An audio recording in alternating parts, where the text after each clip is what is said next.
안녕하세요. 30대 꽃다운 나이에 이혼이란 산을 넘은 여성입니다. 세상에 안 힘든 사람 없다는 거 알지만 그래도 힘들 때면 저는 사연이나 커뮤니티를 꼭 한번 탐방하게 되는 습관이 있어요. 나만 힘든 게 아니라는 걸 확인받고 위로받는 것이 제가 스트레스를 이겨내는 방법이거든요.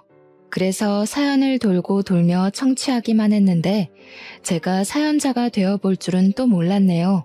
아마 이번엔 직접적으로 제 처지를 공유하고 동정받고 싶어서 그런가 봅니다. 시간 되시면 제 이야기 한번 듣고 가세요. 저는 한때 결혼 때문에 가슴 벅찼고 한 번도 느껴보지 못했던 행복을 만끽해봤습니다. 평생 홀로 구질구질하게 살 줄 알았던 저를 제 남편이 구제를 해준 셈이나 다름없었는데요. 당시 제 남편은 S전자 기업 사원이었어요. 저는 그냥 닭발집 장사하는 사람이었고요. 제 가게가 남편 기업 주변에 있다 보니 유독 대기업 사람들이 회식 자리로 많이 찾는 곳이었습니다. 가게 규모는 작은 편이었는데 겨우 5테이블 차면 끝이라서 직원은 한 명만 두고 요리랑 서빙 카운터를 같이 운영했어요. 당시 막 시작한 장사라서 맛 보장이 없었을 텐데 유독 제 솜씨가 맛있다며 자주 찾아오는 손님이 있었습니다. 그게 바로 제 남편이었고 남편이 단골로 제 가게를 찾아주는 덕에 굳이 노력하지 않아도 저희는 안면 트고 인사 정도는 나눌 수 있는 사이가 될 수 있었어요. 남편은 제게 가끔씩 유치한 기념일 선물도 주었습니다. 거창한 건 아니었고 어린애들이나 챙기는 화이트데이 같은 거 있잖아요. 회사에서 많이 받았다면서 예쁘게 포장된 사탕이나 초콜릿, 빼빼로 같은 걸 꼭 제게 주곤 했어요. 그날마다 회식을 오기도 했고요. 젊어 보여서 몰랐는데 남편은 부서에서 팀장직을 맡고 있는 유능한 사원이라고 하더라고요. 그건 남편이랑 같이 온 동료분들이 남편을 치켜 세워주며 저한테 자랑해줘서 알게 된 사실입니다. 솔직히 자기 일 열심히 하고 전문적인 사람 보면 매력적이지 않습니까? 게다가 남편이 저를 다정하게 챙겨주기까지 했으니 제 마음이 흔들렸던 건 사실이에요. 그렇다고 티를 내진 못했어요. 남편은 말 그대로 대기업 팀장이고 저는 닭발집 사장인걸요. 제 눈에 훌륭해 보였던 남편은 남편 수준에 맞는 여자와 잘 어울린다고 생각했기 때문에 감히 제가 넘볼산은 아니라고 생각했습니다. 그렇게 저 혼자 남편으로부터 마음의 선을 단단히 긋고 지냈는데 어쩌다가 남편과 결혼까지 하게 된 줄 아시나요? 바로 생각지도 못한 저희 아르바이트생 때문이었습니다. 저랑 같이 일했던 아르바이트생이 한날 돈을 들고 튀어버렸지 뭐예요. 그 아르바이트생은 집안이 가난해서 대학교도 못 가고 아르바이트만 빙빙 도는 친구였는데 군대를 다녀오고 스펙도 없는 상황에서 장사 아르바이트만 뛰며 열심히 살던 친구였어요. 부모님도 돌아가시고 없다고 하더라고요. 처음 그 사정을 들었는데 힘겹게 사는 청년을 보니까 그저 각박하기만 한 세상인 것 같아 어른인 제가 대신 미안해지는 겁니다. 그래서 제가 아르바이트생으로 받아주었어요. 야간 수당에다 주말 수당까지 뭐 하나 빼먹지 않고 챙겨줄 수 있는 돈은 착실하게 챙겨주었습니다. 그 친구도 그만큼 손님에게 깍듯하고 제게도 싹싹하게 잘해주더라고요. 그렇게 이모 조카 사이처럼 6개월간 믿고 같이 일했어요. 그런데 남편이 있던 그날 갑자기 돈통에 돈을 들고 튀어버린 거 아니겠습니까? 절대 그럴 아이가 아닌데 근데 신기했던 건 남편이 하필 그 녀석을 눈여겨보고 있었나 보더라고요. 제가 알아채기도 전에 남편이 먼저 가게를 뛰쳐나갔고 저는 남편 동료들에게 사정을 들어서 뒤늦게 쫓아나갔습니다. 얼마 안 간 지점에서 남편이 그 친구를 힘으로 우악스럽게 결박하고 있더라고요. 남편은 그 친구 욕을 서슴지 않으면서 이런 애들 그냥 봐주면 다음에 똑같은 짓 또 한다며 경찰로 끌고 가려고 했는데 그 순간 저는 그 친구가 울고 있는 걸 보았습니다. 사정이 있어 보였어요. 그래서 제가 되레 남편을 진정시키며 난 괜찮다고 그 친구를 풀어달라 했습니다. 남편은 제 뜻을 이해 못했지만 제 뜻에 따라주었어요. 지금 생각해보니 아마 저를 좋아하고 있던 터라 그랬던 것 같네요. 남편이 손을 놓자마자 그 친구는 우리한테 고맙단 인사도 안 하고 도망을 쳤습니다.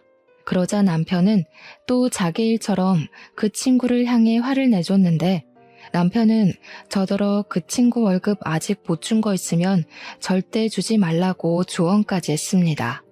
당시에는 남편의 그런 마음이 저를 과도하게 걱정해주는 것 같아 얼마나 고마웠는지 몰라요. 남의 일을 그렇게 신경 써주기가 쉽지 않잖아요. 콩깍지가 단단히 쓰였는지 남편이 좀 귀여워 보이기까지 하더라고요. 물론 남편의 감사한 당부를 지켜주진 못했어요. 급여 날에 아르바이트생 통장으로 돈을 입금해줬거든요. 어쨌든 남편에게 감사해서 그날 남편 술자리는 제가 공짜로 해줬고 싸줬어요. 서비스도 내주었고요. 자리가 파했을 때 남편이 끝까지 돈을 주려 했지만 제가 절대 받지 않았는데요. 그러자 남편이 제게 그런 밥을 살 수 있도록 시간을 내달라고 하는 겁니다. 그때부터 저랑 남편의 마음이 같다는 걸 알게 되었고 저희의 인연이 시작되었습니다. 저희는 남편의 청혼으로 만난 지 1년 만에 결혼을 약속하게 됐어요. 근데 제가 청혼을 한 번에 허락한 건 아닙니다. 남편보다 들어오는 수익이 부족했던 저는 모은 돈도 별로 없었어요. 결혼은 같이 하는 거지 누구 하나가 손해보고 시작하면 안 되는 거잖아요. 그래서 청혼을 거절했고 남편에게 돈 좀 모으면 하자고 조심스레 말했습니다. 설마 내가 자기 사정 모르고 프로포즈 했을 것 같아? 내가 다 준비돼 있으니까 그냥 몸만 오라는데도. 정 마음이 안 좋으면 결혼하고 나한테 더 잘해주면 되지. 남편의 결혼하고자 하는 고집은 생각보다 강했습니다. 자기는 결혼에 환상이 있다면서 결혼하고 싶은 여자가 생겼고 서로 마음도 확인했는데 왜 돈 때문에 목표를 미뤄야 하는 건지 이해할 수 없다고 했어요. 제가 미안해서 그러는 거라고 하면 남편은 당연히 미안해할 필요 없다고 받아칠 뿐이었습니다. 할 수 없이 저는 남편의 성의를 받기로 했어요. 그렇다고 진짜 몸만 맡길 생각은 없었기에 결혼하고 생활비만큼은 제가 알아서 해보겠다고 제 나름 남편의 성의에 대해 표시를 했어요. 그렇게 앞으로 행복한 미래만 꿈꿀 거라 생각했던 저의 결혼은 생각보다 첫 고비가 빨리 찾아왔습니다. 남편이 갑자기 해고를 당한 거예요. 이제 식구가 된 마당에 얼마나 충격적인 소식입니까? 근데 또 해고는 예민한 문제라서 막 물어볼 수 없잖아요. 그래서 최대한 남편 아픈 곳은 안 건드리게 조심스레 물어봤거든요. 남편이 난처해하면서 말해줬는데 이유가 음주운전 때문이라네요. 해고 이유를 듣는 순간 맥이 탁 풀려버리더라고요. 회사에 막중한 피해를 입혔다든지 상사랑 무슨 갈등이 있었다든지 남편에게 상당히 속상한 이유일 줄 알았는데 음주운전이라니. 남편 말로는 한 잔만 마셔서 괜찮을 줄 알았대요. 근데 재수없게 음주 단속에 걸렸고 심지어 측정 거부하다가 경찰이랑 실랑이까지 벌였다고 하는 거 아닙니까? 그래서 해고를 당했다고 했어요. 남편이 100번 1000번 잘못한 일이고 저도 그 소리 듣고 남편을 많이 나무랐습니다. 그런데 한편으로는 음주운전이 잘못인 거 아는데 힘들게 입사한 대기업에서 음주운전 한 번 했다고 막 해고를 시켜버리는 건지 순응하기가 싫더라고요. 저도 당시엔 심장이 벌렁거려 그런 아니란 생각을 했던 것 같습니다. 어처구니 없는 일은 이뿐만이 아니었어요. 남편이 주로 우편물 오면 확인을 하고 버릴 건 버리고 했기 때문에 저는 우편물을 일체 신경 쓰지 않았어요. 제가 신용카드를 쓰는 것도 아니고 딱히 제 앞으로 올 만한 건 없었거든요. 그래서 그동안 몰랐는데 남편이 늦잠을 자던 날 저는 출근 준비를 하던 시간이었거든요. 주방을 들락날락 하는데 식탁 밑에 우편물 하나가 떨어져 있더라고요. 보니까 건강보험 자격에 관한 내용이었습니다.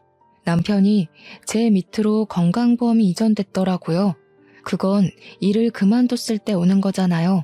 남편이 해고당해서 일을 안 하고 있으니 건강보험이 내 밑으로 들어오겠다 생각은 했었어요. 근데 문제는 날짜라는 겁니다. 날짜가 남편이 해고된 날의 일자가 아니었어요. 남편의 보험 자격 상실 시기가 우리 결혼식 날짜보다 일주일 전으로 기재되어 있더라고요. 이게 어떻게 된 사실인가 싶어서 늦잠 자는 남편을 깨워 추궁을 했어요. 남편은 문구적거리며 일어나더니 우편물을 보고는 정신을 번쩍 차렸습니다. 자고 일어나서 그런지 변명을 생각할 정신도 없었나 봐요. 다짜고짜 제 앞에 무릎을 꿇으면서 잘못했다고 사과를 하는 게 아니겠어요? 사실은 남편이 결혼 전에 해고가 된 것이 맞고 자기가 이 사실을 밝히면 제가 결혼을 물을까봐 숨겼다고 하더라고요. 그동안 제가 차려주는 아침을 먹고 일을 나간 것도 출근하는 척이었대요. 어쩐지 다시 생각해보면 남편이 재택근무도 자주 하고 매일 늦잠을 자긴 했었어요. 제가 대기업 사정까진 잘 몰라서 그땐 남편이 그냥 정말로 자유롭게 재택근무를 많이 할 수 있는 좋은 회사를 다니고 있구나, 그렇게만 생각했습니다. 누가 해고당해서 출근하는 척 연기를 하고 있는 줄 알았겠습니까? 그런 거짓말을 할 거란 상상도 못했는걸요. 순간적으로 열이 확 오른 저는 남편에게 끝내 솔직하게 말했어야지 라고 하면서 처음으로 성질을 냈습니다. 남편이 더 기가 죽어서는 고개를 아예 못 들더라고요. 제가 마음이 참 약한 사람이거든요. 화가 나는 건 화가 나는 거고 남편이 주눅 들어있는 모습을 보니까 저한테 말 못하고 혼자 끙끙 앓으며 마음고생한 게 안타까운 거 있죠. 그리고 이미 저는 결혼을 해버렸고 결혼이 장난도 아닌데 결혼한 지 얼마나 됐다고 바로 이혼을 하겠습니까? 그래도 남편이 나쁜 마음으로 제게 숨긴 것은 아닌데다가 저 몰래 새 일자리를 찾고 있었다길래 일단은 한번 봐줬어요. 그렇게 고비를 잘 넘겼다고 생각했습니다. 그리고 다음 날부터 제가 좀 바빠졌어요. 남편이 일을 구하기 전까지는 일단 제 수익으로 저희 살림을 완전히 해결해야 되잖아요. 원래부터 생활비는 제 몫이었으니 감당할 수 있었는데 그 외에 부수적인 돈까지 전부 제 돈으로 해결을 해야 되니까 좀 많이 버거울 것 같더라고요. 그래서 저는 원래 오후부터 장사를 했던 걸 늘려서 오전부터 시작을 했고 배달은 가까운 곳만 했는데 이젠 업체를 신청해 넓게도 운영하였습니다. 그 덕에 제 가게는 생각보다 빨리 성장했어요. 5테이블 규모로는 적어서 가게 이전까지 필요했을 정도였죠. 저랑 남편은 활기를 갖고 같이 부동산 알아봤습니다. 남편이 대기업 다녔던지라 똑똑해서 중개사 말장난에 놀아나질 않더라고요. 참 듬직했어요. 똑똑한 남편 덕에 제 가게는 입지도 괜찮고 매 물가 흥정도 잘 돼서 좋은 새 출발을 할 수 있었습니다. 다만 이젠 직원이 무조건 있어야 하는 규모였기 때문에 아르바이트생 면접도 봤어요. 남편이 자기 일 구하기 전까지 제 가게 일을 도와준다고 했거든요. 그래서 아르바이트생 뽑는 것부터 가게에 드릴 물품까지 남편이 꼼꼼하게 확인하고 주도해 주었습니다. 그렇게 시작한 장사는 규모를 참 잘 키웠다고 생각할 만큼 잘 되었어요. 일손 부족했는데 남편의 존재가 특히 제게 도움이 많이 되었습니다. 데뷔를 빨리 했기 때문인지 저희는 남편이 백수인 것에 비해 궁핍은 쉽게 피해갈 수 있었어요. 그건 제가 월급쟁이가 아니었던 덕이 컸을 겁니다. 저는 혹시라도 우리 부부 살아가는 데에 경제적 고충이 따를까봐 일을 쉬지 않고 출근했어요. 하루쯤은 쉬어도 된다는 남편의 걱정에도 불구하고 늘 제가 직접 직원들과 음식들, 손님들까지 정성스레 신경을 썼습니다. 역시 사람은 무리를 하게 되면 병이 나기 마련이더라고요. 한날 아침 일어났는데 몸에 열이 펄펄 난 거 있죠. 아마 일도 바쁜데 이번에 잘해주던 주방 이모가 그만두는 바람에 제가 요리까지 뛰어서 더 병이 난 것 같았어요.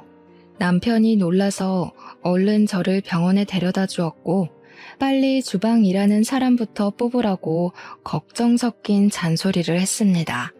오늘은 제발 내 말 좀 들어라. 나는 네 남편이잖아. 너만 내조해? 나도 외조 좀 하자. 내가 가게 봐주는데 뭐가 그렇게 걱정이야. 당신이 그랬잖아. 나 부사장 자격이나 마찬가지라고. 오늘은 무조건 집에서 쉬어. 그래야 앞으로 또 힘내서 일하지. 남편 말이 맞다고 생각했어요. 앞으로를 위해서 굳이 아픈 몸까지 이끌고 나가 저를 혹사시킬 필요는 없다고 봤습니다. 또 부부가 왜 부부겠습니까? 서로 돕고 기대라고 만들어진 관계가 아닙니까? 그렇게 저는 남편 존재의 소중함을 느끼며 그날 하루는 남편에게 가게를 맡겼습니다. 덕분에 오랜만에 쉬었던 저는 고작 하루 쉬었을 뿐인데 배터리가 충전된 느낌이었어요. 출근하면 힘든 건 마찬가지였지만 그래도 다시 기운내서 일할 수 있었습니다. 다 남편 덕분이라고 생각했어요. 그날 고생한 남편을 위해서 제가 지갑도 하나 사주었습니다. 그런데 남편이 제 선물을 받고도 좀 떨떠름해 하더라고요. 저희는 부부니까 표정만 봐도 기분을 눈치챌 수 있잖아요.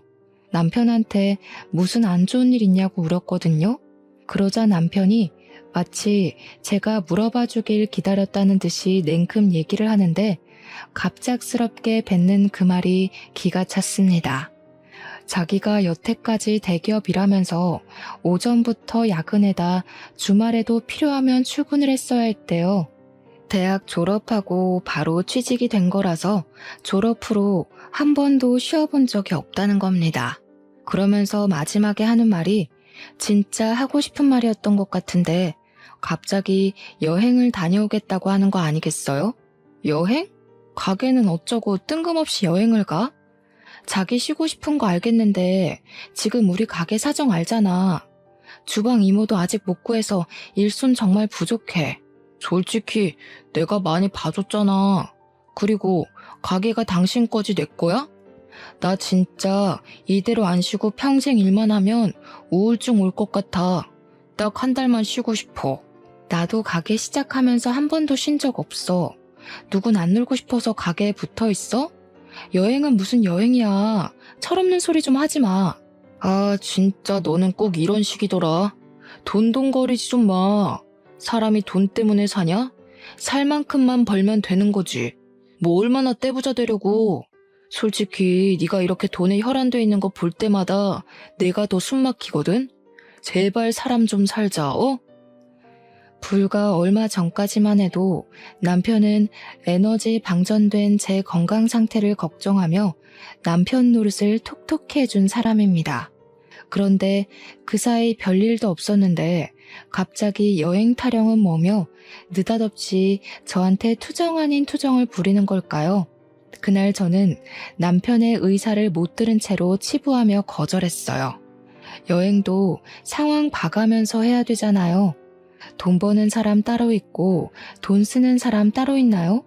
안 그래도 주방 이모가 일당백이라서 매출에 지장이 갈까봐 새로운 주방 이모를 뽑기까지 스트레스를 많이 받고 있는 상태였단 말이에요. 자영업 하시는 분들은 아시겠지만 요즘 사장도 하루 종일 서서 요리하고 서빙하고 그러니까 퇴근하면 정말 뻗어버리는 수준이거든요. 매출이 잘 나와도 몸이 힘드니까 사람이 금방금방 피폐해지고요. 제가 또 언제 몸병이 날지 모를 상황인데 이 와중에 남편은 한 달을 자리 비우겠다고 하니 오히려 더 배로 스트레스 오는 거 있죠. 남편이 꼴보기 싫기까지 하더라고요. 그래서 네 돈으로 가겠다면 안 말린다고 해버렸어요. 남편 돈 없는 거 누구보다 제가 제일 잘 알거든요. 당연히 기본상에서 토라져 있다가 다시 가게 나오겠지 생각했는데 제 판단은 완전히 오산이었습니다. 남편은 신이 나서 종일 휴대폰만 붙들고 다녔고 진짜 동남아 여행을 한 달 동안 갈 계획까지 다 세워서 비행기 표도 예매하더라고요. 아주 속전속결이었죠. 그 모습을 보는데 얼마나 맥 빠지고 할 말이 없던지 그냥 체념해버렸어요. 저도 남편 없으면 밥은 안 차려줘도 돼서 나름 신경 하나를 덜 수 있는 셈이긴 했거든요. 한 달 동안 옆에서 스트레스 주는 사람 줄었다고 나름 좋게 생각하려 했습니다. 어차피 제 돈도 아니니까요. 그렇게 한 달이 지났고 한 달 동안 정말 먼저 연락도 안 한 남편이 귀국을 했어요. 여행을 다녀온 남편은 제게 반갑다는 기색도 딱히 없었고 그저 가게 요즘 어떠냐고 묻는 게 다였습니다. 어떻게 제가 잘 지내냐고 먼저 연락해주지 않는 이상 한 번도 연락을 안 했던 건지 미치게 따지고 싶었지만 그마저도 기운 빠지는 일이라 하기 싫더라고요. 남편은 언제 놀다 왔냐는 듯 다시 제 일을 도와주기 시작했는데요. 제가 남편에게 약간의 정이 떨어진 것처럼 남편도 어째 여행을 다녀온 후로 딴 사람이 된 것 같은 느낌이 들었습니다. 원래 남편은 제 역할 못지않게 가게를 책임지는 책임자로서 역할을 톡톡히 하던 사람이었어요. 그래서 직원들도 제가 없으면 남편을 사장님 대우해줬고 남편도 진짜 사장처럼 직원들을 잘 챙겼습니다. 그런데 여행을 다녀오고 마음이 해이해 있어서 그런 건지 모르겠지만 일이 바쁜데 굳이 직원을 불러서 자기 일을 대신 시켰고 직원들한테 재미없는 아재 농담이나 치고 어떻게든 일을 남한테 미루거나 딴짓을 골라서 했어요. 또 친구랑 약속 있다고 일을 제대로 안 나오는 것도 다반사였습니다. 친구랑 논다고 가게 안 나올 때면 퇴근할 때까지 연락이 없어요. 그렇게 제가 혼자 뒷정리 끝내고 퇴근해서 집에 가면 남편이 이미 자고 있는 상황이 점점 생활화되어 가고 있었습니다. 나중에는 오히려 남편이 가끔씩 가게를 나오는 게 더 걸리적거릴 정도로 도움이 안 됐어요. 남편이랑 대화 좀 해보려고 해도 마감 전에 쥐도 새도 모르게 쌩 집으로 가버려서 먼저 자고 있으니 제가 어떻게 대화를 시도할 수가 없었어요. 남편이 퇴근해버린 것도 다른 직원이 말해줘서 아는 수준이었는데 대화할 시간이 어디에 있었겠습니까? 남편이랑 점점 남남이 되어가는 사이 놀랍게도 장사는 갈수록 매출 대박을 쳤어요. 그러길 6개월 지났습니다. 중간에 괜찮은 주방 이모도 무사히 고용을 했고 덕분에 조금은 숨 고르며 일을 할 수 있었어요. 자리가 꽤 잡혀가는 것 같았죠. 하지만 남편이 제게 매출을 물어볼 때는 거짓말을 했습니다. 매번 장사 다 거기서 거기라서 겨우 수익 조금 낸다고만 했어요. 남편이 돈 없는 사람인 걸 제가 잘 안다고 그랬잖아요. 왠지 가게에 돈 좀 생기면 달라고 할 것 같더라고요. 아니나 다를까 제가 아무리 거짓말을 해봤자 가게 현장까지 어떻게 속이겠습니까? 남편이 가게 왔다가 손님 바글바글한 걸 며칠 지켜보는 것 같더니 매출 상황을 눈치챘나 보더라고요. 똑똑한 머리를 그런데 굴리니까 얼마나 볼품없고 째째해 보이는지 몰라요. 남편은 이제 저한테 대놓고 돈 좀 달라고까지 했습니다. 무슨 돈? 나한테 돈 맡겨놨어? 그동안 잘만 놀러 다녔잖아. 나 몰래 꽁쳐놓은 돈 있는 거 아니었나? 아, 좀 빌려줘. 내가 돈이 어딨어. 그거는 친구들이 다 사준다고 하니까 나갔던 거지. 당신 아니면 나 돈 나올 구멍 없는 거 알잖아. 그래도 내가 엄연히 대기업 다녔던 사람인데 돈 한 푼 없어서 친구들한테 얻어먹기만 하는 거 얼마나 쪽팔린지 아냐? 그러니까 지금 놀려고 돈 달라는 거잖아. 노는 게 아니면 일도 안 하면서 무슨 돈이 왜 필요한데? 와, 어이없네. 지금 나 백수라고 무시하냐? 대기업은 아무나 들어가는 줄 알아? 원서 넣으면 바로 합격인 줄 아냐고. 그리고 요즘 파릇파릇한 애들이 치고 잡고 올라와서 그 확률 뚫으려면 엄청 스트레스 받거든? 꼭 머리 안 쓰고 무식하게 돈 버는 애들이 천재들 욕한다니까. 무슨 대화를 못하겠다 대화를. 남편은 저더러 백수 문제는 남자 자존심 문제로도 연결된다면서 사과를 요구했습니다. 지금 저한테 무식하게 돈 번다고 한 사람이 누군데 자존심을 논하는지 모르겠더군요. 기가 막혀서 개무시하고 돌아섰는데 남편이 돈이 급했는지 다시 제 앞을 막아섰어요. 나 언제 또 대기업 들어갈지 몰라. 이런 식으로 나오면 나중에 얼마나 후회하려고 그러냐? 설마 나한테 돈 주기 싫어서 그래? 싫어. 너 취업 핑계로 논 지가 벌써 반개월이 다 돼가. 나 믿고 계속 놀고 먹을 심상 같은데 나 당신 마누라지 네 엄마 아니야. 일 안 할 거면 혼자 손가락 빨아야지. 그리고 똑똑한 사람이 왜 자꾸 무식하게 번 돈을 탐내냐? 나가서 똑똑하게 벌어서 똑똑한 돈 쓰던가. 머리가 안 되면 몸뚱이라도 멀쩡해야 되는데 어째 더 쓸모없어서 안타깝네. 남편은 제 말에 자존심 상해서 토라졌고 저더러 돈 번다고 유세 떨지 말라 소리쳤습니다. 그러면서 우리 결혼할 때 돈 없는 나를 위해서 집이랑 차까지 다 자기가 해오지 않았냐고 하더라고요. 물론 남편이 제 생각해서 집도 차도 해줬죠. 그래서 그게 완전히 제 건가요? 집도 남편 명의로 되어 있고 차도 내가 운전을 못해서 자기 혼자 타고 다니는 주제에 마치 저를 위해서 전부를 바친 것처럼 말을 하는 게 웃겼습니다. 당시 집이랑 차로 청혼을 받았을 땐 그렇게 낭만적이라고 생각했는데 현실을 제대로 알고 보니까 제가 확실히 콩깍지에 눈이 가리긴 했더라고요. 어쨌든 더 이상 집과 차에 감흥이 없어서 남편한테 있는 그대로의 감정을 말했더니 이젠 남편이 저더러 양아치라고 욕을 하기 시작했어요. 솔직히 집이랑 차는 내 돈이 아니면 부모님 돈으로라도 대줘야 하는 거야. 근데 그거 내가 다 봐줬잖아. 이제 와서 명의 얘기를 한다고? 그 말은 지금 집이랑 차가 갖고 싶다는 거야 뭐야? 누가 그렇대? 네가 집이랑 차 다 네 거라고 하는 것처럼 나도 생활비랑 용돈 다 내 거라고 말하는 건데 우리 집 돌아가는 수익 전부 다 내 거잖아. 근데 내가 왜 당신한테 돈을 줘야 되냐는 거지. 집 있고 차 있는 양반이 내 돈까지 탐내려고? 부부끼리 네 거 내 거 따지는 인간들 보면 진짜 밥맛 떨어졌는데 그 밥맛이 내 옆에도 있었네. 우리 부모님이 너 착한 줄 알고 얼마나 좋아했는데 진짜 실망이다. 저희는 일 때문에 서울에 살았는데 시부모는 원래 시골 사람이라서 내내 시골에만 계셨어요. 남편이 대기업 들어가는 덕에 시부모가 아들 잘 키웠다고 그렇게 좋아했고 며느리인 저를 보고도 항상 좋은 처자가 아들 옆에 붙었다며 잘해주셨던 분들입니다. 저희가 시댁에 방문하면 늘 제 입맛에 맞춰서 음식을 준비해주기도 했어요.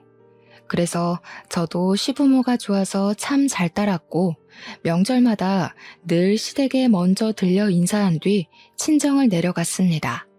시댁에 드린 용돈도 친정에 주는 만큼 제가 항상 따로 챙겨줬어요. 그때마다 시부모는 꼭 10만 원씩 다시 돌려주곤 했습니다. 며느리가 좋아서 주는 용돈이라면서요. 그런 좋은 부모 밑에서 이런 철딱선이 없는 아들이 있다는 게 너무 안타까울 따름이었습니다.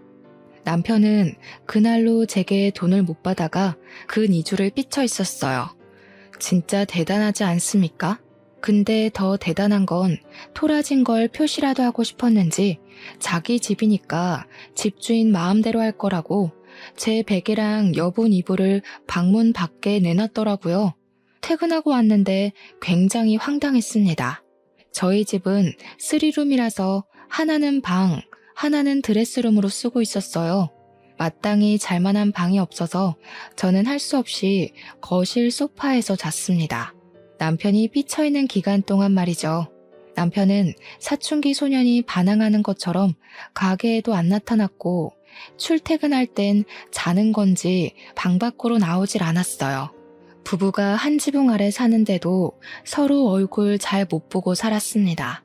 제가 돈을 안 줬으니 돈이 없어서 더 이상 남편이 외출은 못하고 있는 줄 알았는데 그건 또 아니더라고요. 어쩔 땐 새벽에 퇴근하는 저보다 늦게 들어올 때가 있었어요. 그러든가 말든가 저를 투명인간 취급하는 사람에게 저도 똑같이 무시해주며 지냈을 뿐입니다. 그러던 어느 날이었어요. 출근하려고 신발장을 나갔는데 처음 보는 남자 구두가 한 켤레 있더라고요. 남편한테 분명 돈이 없을 텐데 왜 새 것인 남자 구두가 있는 건지 몰랐습니다. 신발장을 열어보니까 처음 보는 신발이 구두 말고도 몇 개 더 있더라고요. 솔직히 돈도 없는 양반이 어디서 돈이 나서 저런 걸 샀나 궁금하잖아요.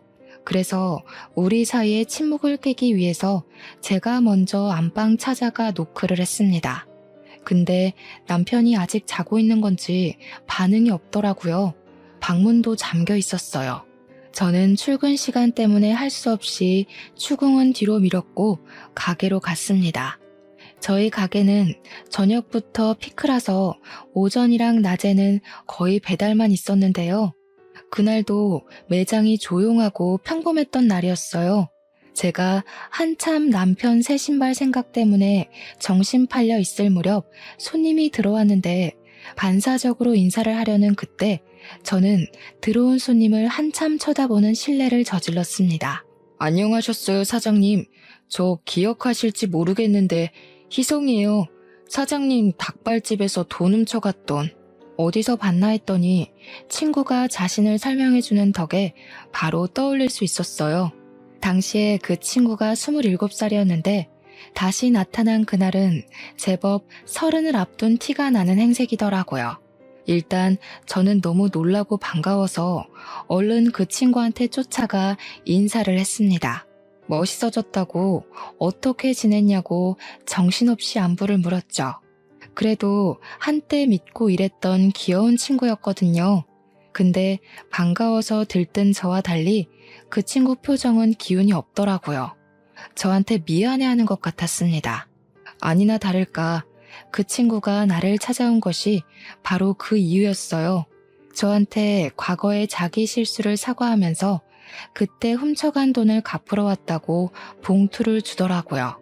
저 중소기업 무역 쪽에 취직했어요. 다 사장님 덕분이에요.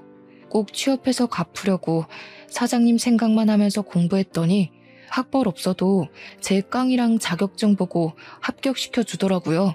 너무 잘된 일이라고 생각했습니다. 진심으로 축하를 해주었고 마치 제 조카가 취업을 한 것처럼 기특했지만 그건 그거일 뿐이었어요. 차마 그 친구가 주는 돈은 받을 수가 없겠더라고요. 바로 거절을 했더니 그 친구도 의지를 굽히지 않고 계속 돈을 내밀었습니다. 너 사정 어려운 거 알고 그냥 보낸 거야. 네가 나쁜 애 아니라는 것도 알고 있었고 또 날 안 잊고 이렇게 사과하러 와줬잖아. 그걸로 이미 다 갚은 거지. 그래도 그 친구가 제게 죄책감을 갖고 있는 것 같아서 그 봉투를 받았어요. 그리고 다시 그 친구에게 돌려주면서 취업 축하 용돈이라고 했습니다. 그러니까 그 친구가 참고 있던 눈물을 보이더라고요. 부모 형제 없이 얼마나 이악 물고 컸을까 싶어 제 마음이 다 아팠어요. 일단 저는 이 기특한 친구에게 밥 한 끼 대접하려고 그 친구를 한쪽에 앉히고 직원들에게 식사 준비를 부탁했습니다. 그리곤 그간의 안부를 나누게 되었는데요. 한참 얘기하다 보니 그날 소매치기 사건까지 얘기하게 돼버렸어요. 자연스레 남편도 언급이 되었죠. 제가 그 친구에게 그때 널 붙잡았던 남자랑 결혼하게 되었다고 했더니 놀랄 줄 알았는데 의외로 무반응이더라고요. 근데 놀랍게도 그 이유가 다 있었어요. 그 친구는 무반응이었던 게 아니라 난감해서 입을 다물고 있었던 것이었습니다.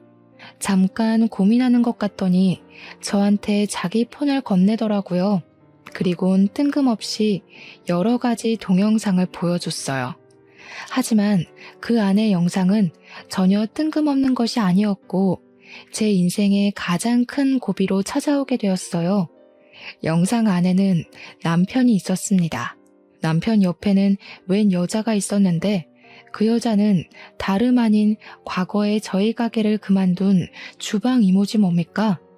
둘은 사이좋게 팔짱을 끼고 있었고 동영상 끝자락엔 두 사람이 모텔 들어가는 모습이 찍혀 있었습니다. 이미 이것만으로도 저는 남편에게 모든 믿음이 바닥나 버렸어요. 근데 그 친구가 뭘 하나 더 보여주더라고요. 녹음 파일이었는데 들어보니 그 친구는 우리 가게를 처음 온 게 아니었습니다. 하필 제가 아팠던 날 왔던 것 같아요. 녹음 파일 안에서는 우리 가게 직원 목소리가 들렸는데 계산하는 상황 같았습니다. 근데 그 친구가 큰 목소리 말고 주변 소음을 집중해서 들어보라고 하더라고요. 그랬더니 놀랍게도 남편 목소리가 겹쳐 들렸어요. 녹음 날짜를 확인했는데 역시나 제가 아팠던 날이 맞았습니다. 저는 진정이 안 되는 심장을 부여잡고 좀 더 녹음 내용을 자세히 들어보았어요. 거기서 완전 기가 막힌 사실을 알게 되었습니다. 남편이 매니저 직원한테 현금 좀 빼가갔다는 말이 들렸고 매니저는 잔돈이 모자라서 안 된다고 실랑이를 벌이고 있는 중이었어요. 그 친구는 저한테 인사를 하러 온 거였는데 그때 저는 가게에 없었고 과거에 자기를 붙잡았던 그 남자만 있다는 걸 알았다네요. 그래서 다른 직원한테 조심스레 남편과 저의 관계를 물어본 후에야 부부 사이인 걸 알았다고 했습니다. 그 친구 눈에 남편의 태도나 행실이 불량해 보였나 봐요. 그 친구는 그날 계산하면서 몰래 녹음을 해야 할 것만 같았고 끝내 현금을 빼간 남편을 몰래 쫓았다고 했습니다. 그렇게 얻어 걸린 게 남편이랑 주방 이모가 모텔 앞에서 만나는 장면이었다고 했어요. 그러니까 남편은 그날 내 가게에서 모텔비를 챙겨 주방 이모랑 놀았던 겁니다. 그 친구한테 이런 모습 보인 게 창피하지만 덕분에 제가 앞으로 어떻게 행동해야 될지 감이 잡혀서 고마웠어요. 보답은 나중에 진정이 되면 다시 만나서 해주기로 했고 일단 급하게 증거물을 받았습니다. 그렇게 저는 근무 중간에 처음으로 퇴근을 했어요. 제 전화도 안 받는 남편을 속으로 쌍욕하며 바로 집에 갔는데 미치고 팔짝할 노릇이 저를 기다리고 있더라고요. 마치 저더러 수많은 증거를 갖고 위자료 챙기라고 하늘이 도와주는 듯 했습니다. 제가 집 안에 들어가니 신발장에는 처음 보는 여자 신발이 있었어요. 이미 불륜이란 걸 알고 왔지만 직접 보니까 순간 심장이 덜컥 내려앉더라고요. 그래도 그 흥분감이 저를 더 미치게 만들어줬던 것 같아 오히려 도움이 되었습니다. 집 안으로 더 들어가 보니까 안방에서 웃고 떠드는 소리가 새어나오더라고요. 자기 집이라고 자기 마음대로 여자까지 들이는 남편한테 순간 화가 났습니다. 이럴 거면 마누라라는 게 왜 있는데요? 평생 혼자서 여자 갈아치우며 살다가 고독사 해버리지. 제 눈에 잡힌 이상 저는 일단 그들과 곱게 마주보고 대화하기 싫었습니다. 어떻게든 눈물을 쏙 빼놓고 싶어서 서둘러 주위를 둘러봤고 신발장에 소화기를 발견했어요. 핀을 빼고서 소화기를 들고 가 방문을 열었죠. 둘이 침대 위에서 나란히 누워 휴대폰으로 놀고 있길래 그대로 가서 소화기를 분사해줬습니다. 허우적거리는 둘을 쫓아다니면서 가루범벅으로 만들어버렸어요. 소화기를 난생 처음 써봤는데 그런 식으로 쓰게 될 줄은 상상도 못했네요. 소화기가 또 거의 새 거였던지라 분사력도 좋더라고요. 제가 정신 나간 사람처럼 멈출 생각을 안 했더니 나중에는 보이지도 않는 곳에서 남편이 콜록거리며 쌍욕을 하기 시작했어요. 아씨, 내 눈! 야, 어딨어? 너 오늘 내 손에 죽을 줄 알아. 정신이 나가도 정도껏 나가야지. 뭐 하는 짓이야? 내 돈 훔쳐서 모텔 가는 너만큼 정신 나갔을까? 아무리 바람 피우고 싶어도 그렇지. 어쩜 저렇게 수준 떨어지는 사람을 골랐대? 애 딸린 아줌마가 취향이었니? 그 주방 이모한테는 아들이 하나 있어요. 중학생인가 고등학생이었을 겁니다. 그래서 그 이모 나이가 꽤 많았다는 거예요. 남편보다 무려 10살이나 더 들었죠. 무슨 조합인지는 모르겠던 저는 단지 기가 차서 둘 낯짝을 다시 보기 위해 베란다에 있는 호수를 끌어왔습니다. 둘의 형상이 비치는 곳으로 분사를 했어요. 그랬더니 또 한 번 고함 소리가 온 방안을 휘저었고 둘은 물이 오는 방향을 겨우 찾아서 방 밖을 빠져나갔습니다. 소화기 가루와 물이 섞여 끈적끈적하게 젖은 꼴들이 웃기더라고요. 그걸 놓치기 아까워 저는 당장 동영상을 찍어줬고 특히 나이에 맞지 않는 옷을 입고 있는 주방 이모 모습을 많이 찍었습니다. 이모, 주제를 알아야지. 저 남자가 진짜 이모 좋아해서 만나주는 거라 생각해요? 저 새끼 거지라서 내 돈 빼가서 이모한테 퍼부은 거일 텐데 제가 대기업 다녔다고 자랑했죠. 그 잘난 대기업 음주 때문에 해고당했어요. 근데 웃긴 건 뭔지 알아요? 음주운전이 한 번이 아니었더라고요. 남편은 이미 음주운전으로 2번의 경고를 더 받은 상태였는데 저를 만나고 또 음주운전 사고가 생긴 거였다고 했어요. 그럼 총 3번이라는 거잖아요. 대기업에선 2번만 음주운전을 해도 해고 위기를 맞는데요. 그런데 부서 팀장이라는 사람이 불량스럽게 음주운전을 3번이나 했으니 해고 당할 만했던 겁니다. 이미 당시 회사 내부에서 인성 쓰레기로 유명했던 일화래요. 오랜만에 제 가게를 방문했던 남편 동료들이 몰랐냐면서 제게 알려줬던 사실이었습니다. 뭔 상관이야. 적어도 너보다는 나를 더 좋아하니까 나한테 남의 돈 훔쳐서라도 퍼줬겠지. 세상 참 긍정적으로 살아서 좋겠어요. 아들한테 큰 도움이 될 것 같네요.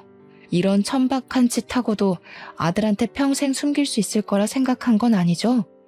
앞으로 아들은 어쩌나? 엄마 때문에 학교 힘들게 다니겠네.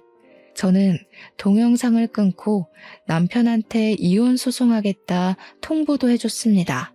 너한테 겨우 있는 집이랑 차? 그거 내 거 만들어줘서 고마워. 위조를 받아서 내가 더 좋은 집이랑 좋은 차 살게. 그래도 네 덕분에 나 면허 따겠다. 땡큐. 남편은 얼굴에 이물질을 닦아내면서도 제 말을 듣긴 한 건지 순간 저를 향해 손에 집히는 대로 물건을 던지기 시작했어요. 다행히도 눈에 뵈는 게 없어서 그런지 아직도 기침을 하면서 조준을 잘 못하더라고요. 야, 그럼 내가 일해줬던 돈이라도 내놔. 떼먹으면 마누라고 뭐고 바로 노동청에 신고할 거야? 저런 머저리 같은 게 뭐 훌륭해 보인다고 좋아했는지 모르겠다. 대기업 다녔다는 사람이 가족 사업엔 근로신고 안 되는 것도 몰랐냐? 근로기준법에도 있다이 무시가. 그러니까 네가 술 먹고 해고나 되는 거야. 남편이 화가 나서 무작정 저한테 달려들려고 했는데 자기 발까지 흘러내린 이물질 때문에 혼자 벌러덩 나자빠져 버렸어요. 그건 똑같은 불륜이라고 주방 이모마저 미끄러져 비명 지르고 난리더라고요. 제가 자기 아들한테 불륜 사실 밝힌다고 하니까 성급하게 저를 덮치려다가 넘어진 거였어요. 주방 이모는 자기가 잘못된 판단을 했단 걸 반성이라고 하는 건지 바로 남편을 버리겠다는 쉰소리까지 해댔는데요. 내가 미안해. 제발 우리 아들한테만 말하지 마. 내가 뭐든 다 할게. 네가 시키는 거면 개똥도 퍼먹을 수 있어. 그러니까 제발 우리 아들한테만 비밀로 해줘. 다시는 네 남편 앞에 안 나타낼 테니까. 부탁이야. 내가 일도 잘해줬었잖아. 우리 집 반찬도 많이 챙겨줬고. 그러니까요.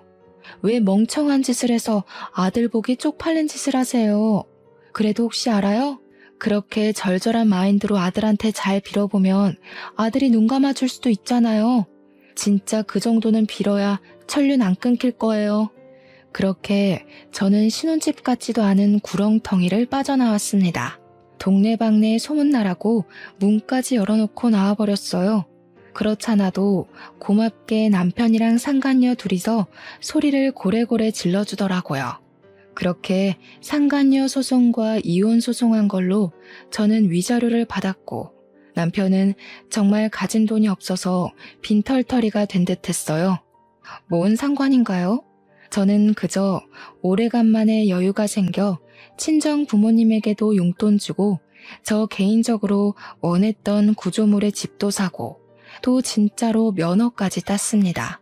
의지가 될 줄 알았던 남편이 하나 없어졌을 뿐인데 세상 만물들이 다 아름다워 보였어요. 한참 제 시끄럽던 삶도 안정이 돼가고 가게도 제법 유명세를 치렀을 때쯤 상간녀랑 친했던 다른 주방 이모가 슬쩍 상간녀 소식을 말해줬는데요. 상간녀 아들이 지금 사춘기라서 생각보다 더 피 튀기는 싸움 중이라네요. 현재 아들이 성인 되면 자기 엄마 버릴 거라고 난리라 하더라고요. 상간녀가 돈도 없어서 위자료 때문에 집까지 팔고 아들을 강제 전학까지 가게 했으니 아들 입장에선 엄마가 얼마나 창피하고 미웠겠습니까? 다 자기 업보겠죠. 남편은 더 이상 집도 없고 돈도 없으니까 본가에 내려가 지내는 것 같았어요. 남편이랑 이혼하면서 유일하게 걸렸던 존재가 바로 시부모였는데 아무리 밉상인 남자였다지만 그래도 그 자식 부모만큼은 제게 좋은 사람들이었거든요. 그래서 저는 시부모에게 솔직하게 제 상황을 얘기했었고 이런 꼴 보이게 되어 죄송하다는 말만 전한 채 연락을 끊었습니다. 답장은 제가 일부러 받지 않았어요. 전화라도 올까봐 수신 차단도 해버렸죠. 좋은 사람일수록 작별은 깔끔하게 해야 된다고 생각했기에 제 인사만 전할 수밖에 없었습니다. 참, 그리고 이혼 소송 과정에서 알게 된 사실인데 남편이 해외여행 갔던 거 있잖아요. 주방 이모랑 간 거라네요. 남편이 그때부터 변한 것 같았는데 차마 불륜까진 눈치 못 챘다는 게 억울하더라고요. 지난날 후회해서 뭐 하겠습니까? 역경을 디딘 제가 무너지지 않은 걸로 잘 해결됐다고 봐야죠. 잘못 저지른 사람들이 되레 잘 살면 세상이 너무 재수없을 거잖아요. 결국 정의와 진실이 승리한다는 걸 크게 깨우쳤던 경험이었습니다. 앞으로는 이곳에 사연을 올릴 일 안 생겼으면 좋겠네요. 긴 사연 들어주시느라 고생하셨습니다. 감사합니다.